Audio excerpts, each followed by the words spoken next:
ধর্মনগরে স্কুলের গেট সময় মতো না খোলা হওয়াতে এবার ক্ষোভ বাড়ছে, ছাত্রছাত্রীদের মধ্যে ক্ষোভ বাড়ছে অভিভাবকদের। সেই জায়গায় দাঁড়িয়ে এবার তারা পরিস্থিতি এমন পর্যায়ে পৌঁছেছে যে পথ অবরোধে সামিল হয়েছেন।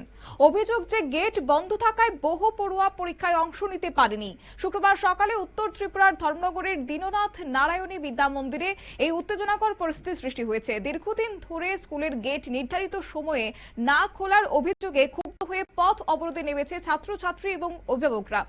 অভিভাবকদের পক্ষ থেকে দাবি হচ্ছে যে বহুবার বিষয়টি নিয়ে 12 নম্বর ওয়ার্ডের কাউন্সিলরের কাছে অভিযোগ জানানো সত্ত্বেও সমস্যার স্থায়ী সমাধান হয়নি।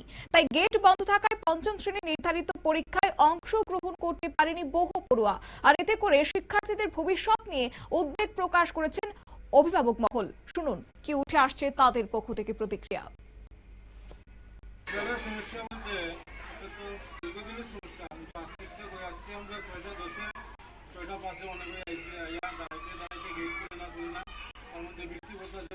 রাস্তার মধ্যে দৌড়াদৌড়ি করতেছে, দোকানের কারেন্টারদের পরে পোলাপান্টিরে দাঁড়া করাই রাখিয়া আমরা আমার শ্বাস হয়ে গিয়ে আমরা গিয়ে ডাকাডাকি করছি, অনেক রাখছি, গেটে চিলাইছি, কোনো শব্দ নাই।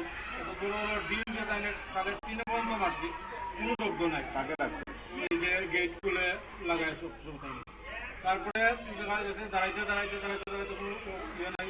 আমরা স্কুল স্যাররা বললাম যে আপনার আইএস স্যারের নম্বর দিন, তাই না করতেছে, তাই না কাছে নম্বর নাই। তারপরে আমরা সিদ্ধান্ত নিলাম যে যেহেতু নম্বর নাই, কেউ ইয়ে নাই, আমরা পোলাপান্টির ইয়ে রাস্তাতে আমরা রাস্তা রুখো করি, ওই গিয়ে দাঁড়াইলাম আমরা। তারপরে দেখি ধরেন 7:25 হচ্ছে এইরকম টাইমে ওই যে গেট খুলে তাই না ছেলে বোধ হয় খুব সম্ভবত এসে গেট খুলতে। এখন আমরা বলছি না তুমি গেট খুলবে না, 7:30 বাজে এখন আর গেট খুলতে লাগতো না, ওই আমরা তার বিদায় করছি। তারপরে আইসে ওই ভদ্র মহিলা তাইনাও গেট খুলিয়া তাইনা হাত জোর করে আমার ভুল হয়েছে, আমরা বললাম যে ভুল তো হচ্ছে ঠিক আছে, কিন্তু বাজে কয়টা, এখন আপনি গেট খুললেন না দেন, ওইয়া আমরা তাইনা গেট খুলতে। অভিযোগ আরো গুরুতর, স্কুলে 3 জন শিক্ষকের মধ্যে মাত্র একজন উপস্থিত ছিলেন, যার ফলে নির্ধারিত পরীক্ষাও অনুষ্ঠিত হয়নি। পাশাপাশি গেট বন্ধ থাকায় শিক্ষক শিক্ষিকারাও দীর্ঘ সময় স্কুলের বাইরে অপেক্ষা করতে বাধ্য হয়েছেন বলে অভিযোগ উঠেছে। স্কুল কর্তৃপক্ষ কি জানাচ্ছেন এই প্রসঙ্গে শুনুন।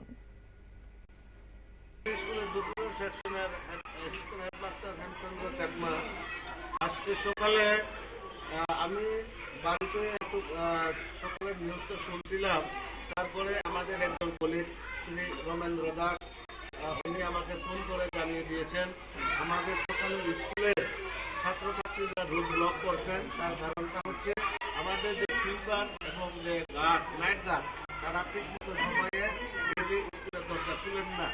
এবং ব্যক্তিগতভাবে এও আমি একটু আগে বলেছিলাম, আমিও একদিন সকালে এসে এভাবে ডাকতে তারপরে কিছুক্ষণ পরে তাদের শব্দ পাওয়া যাওয়ার কারণে এরপরে তারাও গেট খুলে দিছে। তবে এই ব্যাপারটা আমরা আগে থেকেই অবগত ছিলাম। এবং সকালের যে পরিস্থিতি ছিল আপনারা হয়তো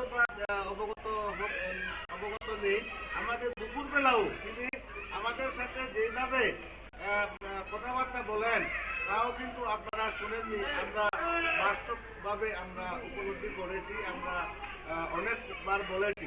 একদিন আমাদের যে সুইপার বাসপারকে মিটিং এ আসার নিমন্ত্রণ আমি দিয়েছিলাম, আজকে আমরা তোমাকে নিয়ে মিটিং করবো, কিন্তু তিনি মিটিং এ হাজির হননি।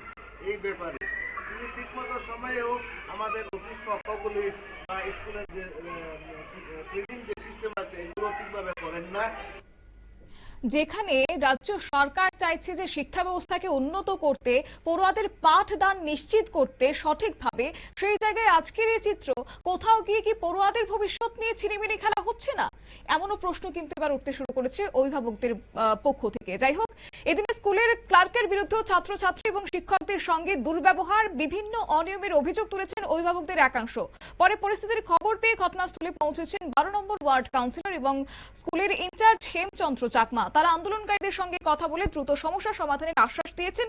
অন্যদিকে অভিভাবকরা তাকিয়ে রয়েছেন কবে নাগাদ এই সমস্যার স্থায়ী সমাধান হয়, নয়তোবা আগামী দিনে পড়ুয়াদের স্বার্থে অভিভাবক মহলও যে একটা বৃহত্তর আন্দোলনে নামতে বাধ্য হবেন, সেটা কিন্তু আর বলার অপেক্ষা রাখে না। নিয়ে নিচ্ছি ছোট্ট একটি বিজ্ঞাপন, বিরতির সঙ্গে থাকুন।